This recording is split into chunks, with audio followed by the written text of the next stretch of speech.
The sun hung low in the sky, casting a warm golden glow over the sleepy suburban town of Willow Creek. The streets, lined with neatly trimmed hedges and freshly painted fences, seemed untouched by time. Children ran through sprinklers, their laughter echoing in the air as parents sipped lemonade on their porches. Everything appeared perfect, as if a real-life postcard had come to life. At the Willow Creek Community Pool, a familiar hum of activity filled the air. Families lounged on comfortable pool chairs, occasionally jumping into the refreshing water to escape the scorching summer heat. A couple of kids were engaged in an intense game of Marco Polo while their parents exchanged gossip and summer plans. The lifeguard perched on a high stool, surveying the pool as the soft sounds of music wafted through the air. In the far corner of the pool, Tanya Johnson floated on her back, completely immersed in the tranquility of the water. Tanya, a recent transplant to Willow Creek, had moved to this town just weeks ago to begin her new position as the town's newly appointed police chief. It was a big transition, leaving behind her previous life in the city for a fresh start in a suburban community.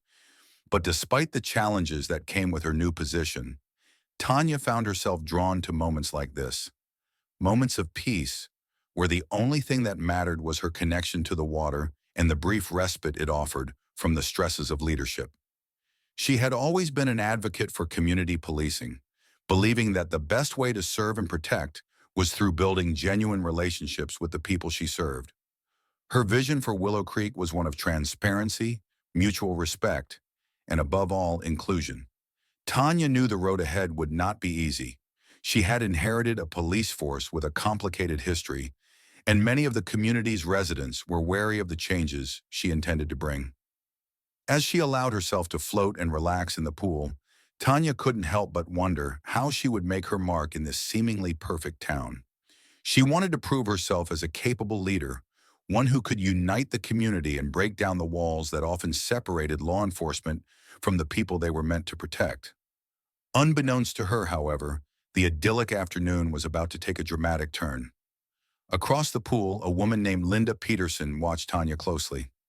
Linda had been part of the Willow Creek Homeowners Association for years and took great pride in ensuring that the neighborhood maintained its exclusivity. In her eyes, the pool was her domain, and she took it upon herself to ensure that the rules were followed to the letter.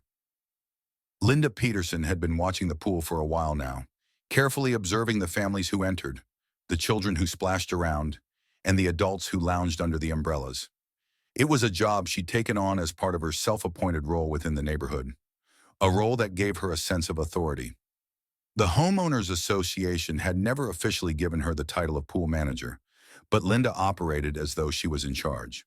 For years, she had policed the small, intimate space, ensuring that only the right people used it.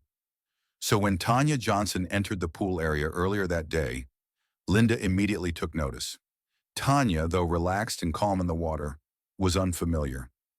Linda had been an active member of the Homeowners Association for long enough to know nearly every face in the neighborhood, and Tanya's was new. Linda's mind began to churn. Who was this woman? Why hadn't she seen her before? The whispers from the other poolgoers didn't help. Tanya was new to the area, that much was clear. But who was she really? What was her connection to the community? Linda's gaze lingered on the woman with an almost possessive scrutiny, as though Tanya's presence in her space needed to be validated. She doesn't look like she belongs here, Linda muttered under her breath, more to herself than anyone else. It was a thought born from a mix of suspicion and a deep-rooted desire to protect what she considered her pristine little world. But what was it that unsettled her so much? Was it Tanya's calm demeanor, her dark skin, or simply the fact that she didn't look like the typical Willow Creek resident? Linda couldn't quite place it, but she felt the urge to confront her. It was the way she was wired. She had always found comfort in enforcing the rules, and she did not hesitate. Walking across the hot concrete, Linda approached Tanya, her flip-flops slapping sharply with each step. Tanya remained floating, unaware of the confrontation that was about to unfold. She had come to the pool to escape the heavy responsibilities of her new role as police chief, but in that very moment, her peace was about to be shattered. Linda cleared her throat loudly, drawing Tanya's attention. Tanya opened her eyes slowly, and a polite smile curved her lips as she looked up at Linda. "Excuse me," Linda began, her tone sharp. "I don't think I've seen you around here before. Are you a member?" Tanya raised an eyebrow at the question, momentarily confused. She had been a member for weeks now, having moved to Willow Creek just a short time ago, but she didn't let her initial frustration show. Instead, she remained calm and composed, her voice steady. "Yes, I am," Tanya replied, still floating in the pool. "I live just down the street on Oak Avenue. I'm new to the neighborhood. I have a membership." Linda's eyes narrowed slightly, but her tone remained unfazed. "I see. Well, I know nearly everyone in this neighborhood, and I've never seen you here before." Tanya felt the weight of the scrutiny in Linda's gaze, but didn't let it shake her. She simply replied, "I assure you I live here, and I'm a member. If you need to verify, I have my membership card." Linda, however, was not satisfied. She said with a dismissive huff. "I'm not so sure about that. You know, I could always check with the HOA office. But right now, I think you should leave. This pool is for residents only, and I don't think you fit in here." Tanya's jaw tightened. For a brief moment, she wanted to confront Linda directly, but something inside her told her to remain composed, to see how far this would go. The last thing she wanted was to escalate the situation, but she also knew she could not let this injustice go unchallenged. "Ma'am," Tanya said, her voice calm but firm, "I told you, I am a member. I have every right to be here, and I will not leave." Linda's face flushed with a mix of anger and disbelief. Her eyes darted around, noticing that a few onlookers had paused in their swimming to watch the exchange. The tension was building. "I'm going to call the police," Linda snapped. "If you refuse to leave, I'll have no choice." Tanya's heart pounded not in fear, but in frustration. The woman standing before her, full of entitlement and suspicion, was threatening to call the very department she led. This was the test, she thought. How far would this go? Would Linda push things further, or would she realize the truth? Linda's hand hovered over her phone, trembling with a mix of indignation and self-righteousness. She had lived in Willow Creek long enough to know that things like this, disruptions in her perfect community, couldn't go unchecked. She had seen enough to know when something was off, and Tanya, in Linda's eyes, was the disruption. "Hello," she said, dialing 911 with a sense of urgency. "Yes, I need the police at the Willow Creek Community Pool. There's a woman here who refuses to leave, and she's causing a disturbance." Tanya stood still, refusing to react, her eyes steady as she watched Linda make the call. She could feel her heart racing as she realized the magnitude of the situation. She had lived through a lot of challenging moments in her career, but this was different. This was personal. This wasn't about enforcing the law or serving her community. It was about being unjustly targeted simply for being who she was. Linda's voice continued to rise, her words becoming more frantic. "She's being aggressive and uncooperative. She doesn't belong here, and I need someone to come and deal with her." Tanya took a deep breath, trying to calm the storm inside of her. She had spent years building trust with her community, years striving for fairness and justice, and now here she was, on the receiving end of an abuse of power. She remained composed, her stance steady in the shallow end of the pool as she waited for the officers to arrive. She could only hope that when they did, they would see the truth. Minutes later, the sound of sirens from a distant police cruiser cut through the warmth of the summer afternoon. Tanya could feel the weight of the situation pressing down on her chest, but she refused to show it. Her expression remained calm, as she had always taught herself to remain under control, no matter the circumstances. But deep down, she knew this wasn't just a normal call for assistance, it was a test.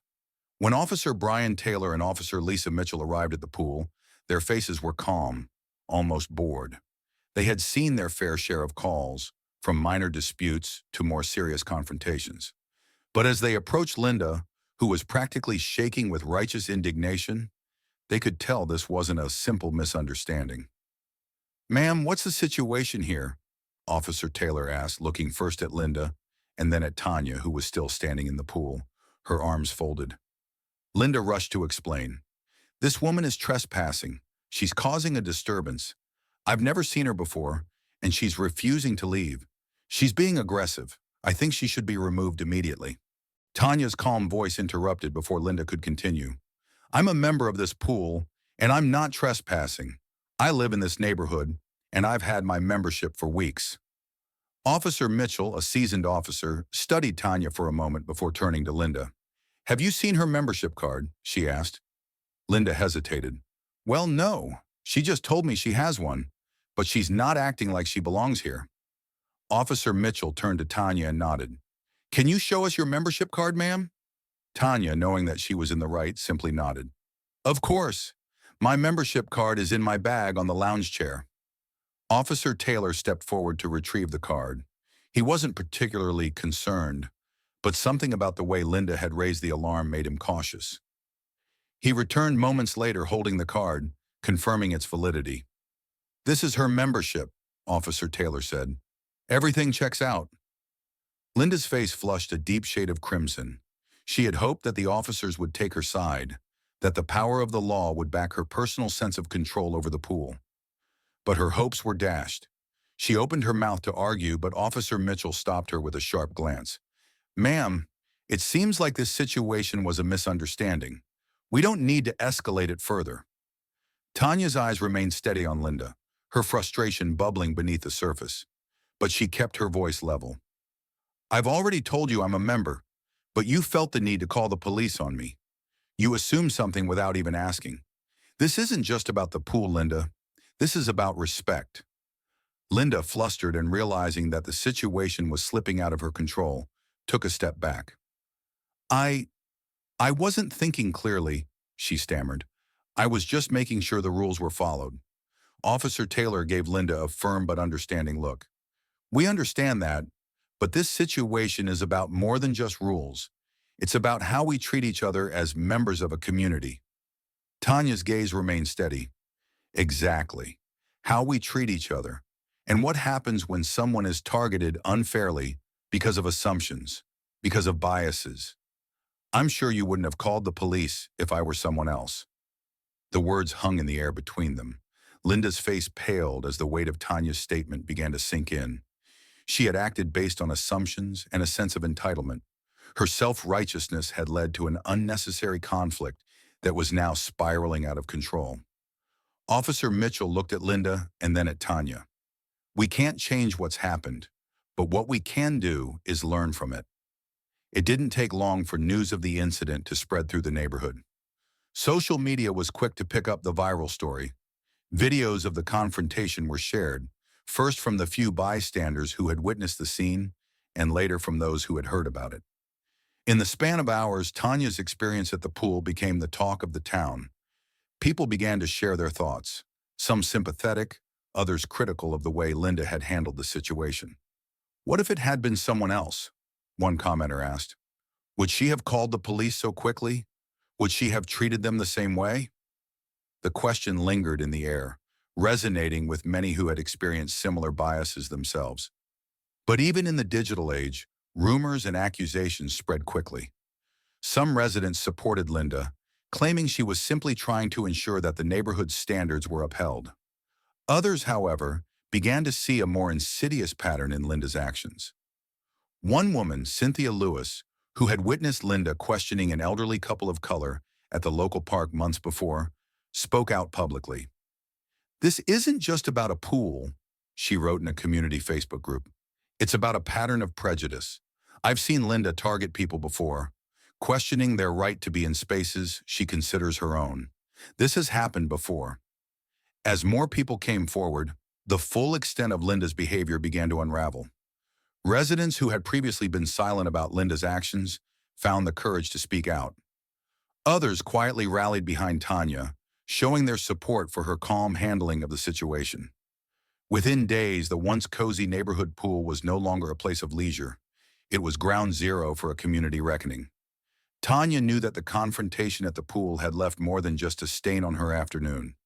It had revealed a deeper issue within the community, one that she couldn't ignore. The town of Willow Creek was known for its picturesque streets and the seemingly perfect lives of its residents. But underneath that facade was a strain of prejudice that had lingered far too long. She could have let the situation go. She could have ignored the comments, brushed off the confrontation, and moved on with her life. But as the newly appointed police chief of Willow Creek, Tanya had a responsibility that went beyond enforcing laws. She had a duty to ensure that every resident felt safe, heard, and respected. So Tanya did what she knew was right. She filed a formal complaint against Linda for harassment, outlining the events at the pool and the harm that Linda's actions had caused. It wasn't just about her, Tanya realized. It was about the whole community. That night, as Tanya sat at her desk reviewing the paperwork for the complaint, she reflected on the significance of what had transpired. This was more than just a personal battle. It was a chance to help the town confront its issues, to raise awareness about racial prejudice, and to foster a culture of understanding and respect. The decision wasn't an easy one, but it was necessary. Back in her home, Linda struggled to process the events of the day. Her phone buzzed with notifications, some condemning her actions, others offering words of support. She had never been under such scrutiny before. The neighborhood that had once felt like her domain now seemed distant, almost alien. As the community began to turn on her, Linda realized she was no longer the unchallenged authority she once was. The posts on social media were relentless, some calling her a racist, others questioning her place in the homeowners association. The neighborhood she had once thought of as her own now felt foreign and hostile. Her guilt began to seep in, but so did her pride. Linda had always believed in the righteousness of her actions, even when others saw them as overbearing. She had thought of herself as a protector of the neighborhood, but now she was forced to reckon with the harm her actions had caused. As the days passed, Linda found herself retreating further into her home, avoiding the public eye. The once pristine lawn that she meticulously maintained felt like a mockery of the perfect life she once believed she had. She sat alone in her living room, her fingers nervously flipping through the local newspaper. Every headline seemed to mention the incident at the pool, but none of them painted her in a favorable light. Some referred to her as the Karen of Willow Creek, others with more pointed criticisms, calling her behavior an example of racial prejudice. Her eyes blurred with tears, but she refused to cry. She had spent her life building a reputation, and now it seemed like it was all unraveling in front of her. She had always taken pride in her role in the neighborhood, her involvement in the homeowners association, her position as a self-appointed guardian of rules and order.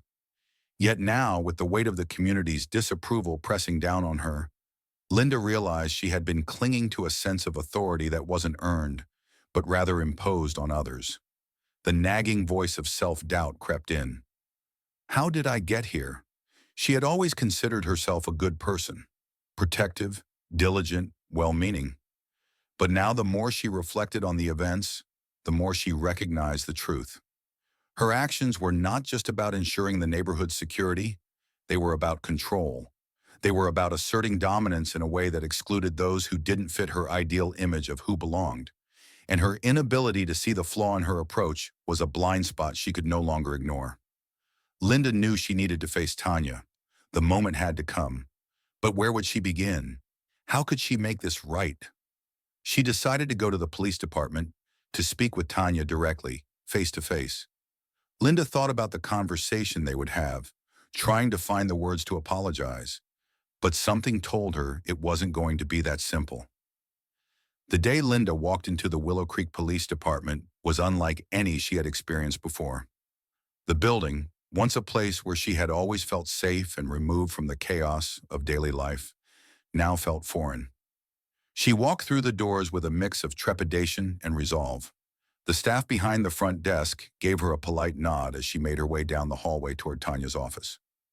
Tanya's office door was slightly ajar, and Linda hesitated before knocking.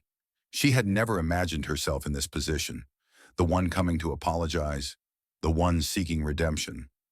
But she knew this was a necessary step, and for the first time, Linda felt the weight of her previous actions more than ever before. Tanya looked up from her desk as Linda entered, her expression neutral but expectant. "Linda," Tanya greeted her, "what brings you here today?" Linda swallowed, trying to steady her shaking hands. I want to apologize for what happened at the pool," she said, her voice wavering slightly. Tanya sat back in her chair, folding her arms. I think it's important to hear what you have to say. Please go ahead. Linda took a deep breath, bracing herself. I know that what I did wasn't right. I was wrong to call the police on you, and I was wrong to assume that you didn't belong there. I was caught up in my own prejudices, and I didn't see you as a neighbor, as someone who had every right to be at that pool. Instead, I saw you as an outsider. Tanya's expression remained calm, but she could see the struggle in Linda's eyes. This wasn't easy for her. Linda continued, I've been hearing a lot from people around the neighborhood, and the more I think about it, the more I realize how many times I've done this before. Singled people out, treated them as if they didn't belong because they didn't look like me or act like me. Tanya stayed silent for a moment, allowing Linda to continue. I'm not proud of it, and I'm not asking for forgiveness, but I want you to know that I recognize the harm I've caused. I see how my actions perpetuated this division, this unspoken tension that I've contributed to for years. Tanya nodded slowly. I appreciate you saying that, Linda. It's not easy to admit when we've made mistakes, but recognizing those mistakes is the first step toward making real change. Linda nodded, a tear slipping down her cheek. I don't know what happens next. I don't know if I can ever fix this, but I want to do better. I want to be part of the solution, not the problem. Tanya's voice softened, though her words carried the weight of authority. The road to change starts with accountability, but it doesn't stop there. It's about action. It's about living with integrity and learning to confront biases, both in ourselves and in others. It's not going to be easy, but it's worth it. Linda sat in silence, contemplating Tanya's words. For the first time, she truly understood the scope of what needed to be done. The weeks that followed were a time of transformation for both Linda and the community. Linda, after much reflection and guidance from Tanya, decided to take part in community outreach programs that focused on diversity, equity, and inclusion. It wasn't easy. At first, she felt like an outsider in those spaces, like she was a guest in a world that she had once excluded. But slowly, Linda began to realize that the very people she had once questioned, the people she had once judged so harshly, were the ones who had the power to help her heal. She started attending town meetings on social justice, volunteering at local events that aimed to bridge divides, and working with Tanya to create safe spaces where residents could voice their concerns without fear of judgment. Meanwhile, Tanya worked tirelessly to rebuild the trust that had been fractured in Willow Creek. She encouraged her team to approach each case with empathy and fairness. She hosted open forums where community members could ask questions about policing, diversity, and what true community engagement looked like. As the months passed, the town began to shift. At the next HOA meeting, there was a palpable change in the air. Linda stood before the community, her face pale but determined. She had taken the first steps toward redemption, and though it wasn't going to happen overnight, the sincerity in her voice was undeniable. Today I stand before you to ask for your forgiveness, Linda said, her voice shaking but resolute. I made a mistake. I let my biases control my actions. But I've learned that change doesn't happen by simply saying the right words. It happens by living those words every day. There was silence in the room, and then, one by one, the neighbors began to nod. Some even stood and applauded. Linda didn't expect forgiveness from everyone, but the act of standing there, owning her mistakes, was the beginning of something real. As the seasons changed and the leaves turned from green to gold, the town of Willow Creek began to embrace a new era. The difficult conversations that had started in a poolside confrontation had blossomed into opportunities for healing, understanding, and real change. Tanya continued to lead with grace and firmness, and Linda, though she still struggled at times, was learning to walk the difficult path of self-reflection and growth. The summer heat may have sparked the fire, but it was the determination of people like Tanya and Linda to seek accountability and healing that turned it into something more meaningful. A lesson not just for Willow Creek, but for every community. And so, the story of Willow Creek, of prejudice confronted and biases broken, continued. A story of two women who, despite their differences, chose to move forward together. Their journey was not about perfection, but progress. A reminder that even in the face of division, there is always a chance for understanding, growth, and unity. The story of Linda and Tanya is not just one of confrontation, it's a powerful testament to the potential for personal growth, accountability, and, ultimately, reconciliation. Through their unexpected and uncomfortable encounter at the pool, two women, seemingly worlds apart in their backgrounds and experiences, were brought face to face with their own biases and the profound impact these biases have on others. At the heart of this story is a simple yet profound lesson. Change begins with acknowledgement. Linda, initially entrenched in her assumptions and prejudices, had to confront the truth of her actions. It was only when she stopped defending herself and truly looked at the harm she had caused that she was able to take the first steps toward meaningful change. This moment of self-reflection, painful as it was, is a crucial turning point. It reminds us that growth often comes from our most difficult, humbling experiences. We can all learn from Linda's willingness to admit her mistakes and seek a better path forward. On the other hand, Tanya's response throughout the ordeal was one of grace, patience, and strength.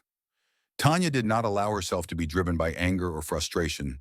She maintained her composure in the face of unprovoked scrutiny, choosing to stand firm in her commitment to justice and fairness. Tanya's leadership was not defined by a title but by her actions, by her ability to lead with empathy, even when facing adversity. She didn't see Linda's actions as something that needed to be erased. Instead, she saw them as an opportunity for both Linda and the community to grow. The real power of Tanya's leadership lies in her decision to not simply correct Linda's behavior, but to guide her on a journey of transformation. She understood that holding people accountable wasn't just about retribution. It was about teaching them, giving them the tools to recognize their flaws, and helping them take concrete steps to do better. Tanya's patience and willingness to engage in the hard conversations were the catalyst for the change Linda so desperately needed. Her approach reminds us that leadership isn't about being perfect. It's about fostering an environment where others can learn, heal, and rise to their better selves. This story also teaches us an invaluable lesson about community. The town of Willow Creek, like so many other places, had been divided by invisible lines. Lines drawn by preconceived notions, assumptions, and a lack of understanding. The confrontation at the pool was the spark that ignited a series of events, revealing just how deep the divide had run. But it was also the spark that ignited something much more important: dialogue. Linda's eventual apology, her willingness to engage with the people she had wronged, was a pivotal moment in transforming the atmosphere of the town. It's easy to point fingers, to blame others, but the true test of character comes when we look inward and ask ourselves, what can I do to make things better? Tanya, through her actions and commitment to transparency, showed the community that the path to healing is not just about confronting wrongs, but about listening to one another. It's about understanding the struggles others face and committing to fight for a better future, together. Linda's transformation from a woman bound by fear and judgment to one seeking redemption and accountability embodies the possibility of change that exists within all of us. We all have the ability to grow, to challenge our own assumptions, and to make choices that foster inclusivity and empathy. In the end, this is what the story of Willow Creek teaches us. Change is hard, but it is possible. It takes self-awareness, humility, and, most importantly, action. It requires people like Tanya, who are willing to lead with understanding and compassion, and people like Linda, who are brave enough to admit their mistakes and do the difficult work of changing. The ripple effect of one woman's willingness to step forward and lead, and another's courage to learn and apologize, has the power to create lasting change in an entire community. As the residents of Willow Creek continue on their journey of growth, their story is a reminder to all of us that we must constantly examine our own actions and beliefs. Are we open to learning? Are we brave enough to confront the biases that may exist within us? Are we willing to forgive others and ourselves when we fail? The answers to these questions shape not only who we are as individuals, but the kind of communities we build. At a time when division can often feel overwhelming, the story of Linda and Tanya reminds us that empathy, accountability, and personal growth are the tools we need to move forward. It's not about achieving perfection. It's about striving for progress, understanding, and connection. If this story has resonated with you, inspired you, or even made you reflect on your own beliefs and actions, we invite you to support our channel. By subscribing, you help us continue to create content that tackles important issues with honesty, empathy, and an unwavering commitment to positive change. Every like, share, and comment helps spread the message that we can all learn, grow, and build stronger, more inclusive communities. Thank you for joining us on this journey. Together we can make a difference, one story at a time. Don't forget to hit the subscribe button and turn on notifications so you never miss another powerful story like this one. Let's continue to challenge ourselves, uplift each other, and work toward a better tomorrow.